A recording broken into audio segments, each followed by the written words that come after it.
This is tutorial number 113, and it covers the offset constraint within Catia v5.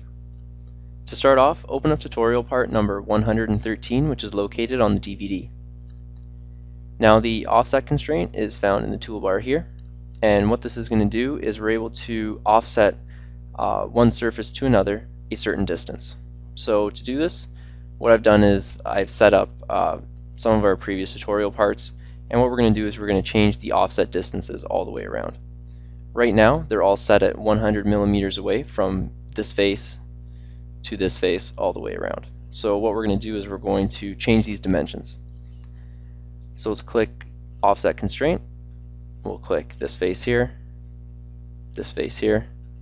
and it's 100 just like I said. So let's change it to 200.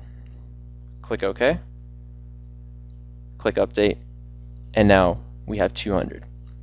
And just so you know, the constraints, they all go in a folder on the side here, and we're also able to double click and go into it to change it. So say we want to make this one 300 now. Click update, now it's 300. Now let's do a few more. Click offset. Let's click this line here and this line here, and it's 100. Let's make it 150. Click OK, click update, and it pushes it 150.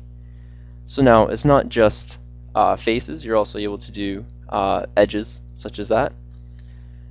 So now let's do these two guys here. Click offset, click this face here, and let's try this face here. So let's click this one here, and it's 225. Now let's put this to 500. Click OK. And let's make another offset constraint. So click offset, and let's offset this face to this face. And it's 400 right now, and let's make it 600. Click OK, click update, and now we've pushed those two back.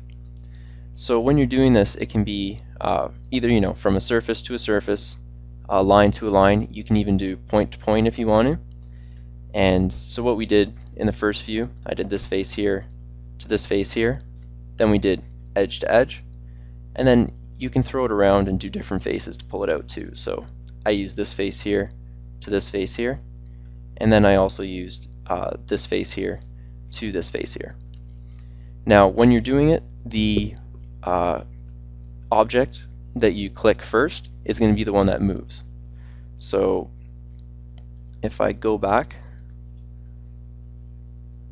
and get rid of all of these constraints, now all of these cubes outside are able to move.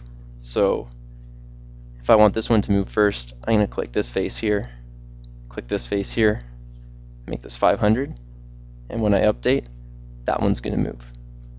Now if I go back and if I want this one to move, I click this one first, then I click this one here, make it 500, update it, and now that one's going to move.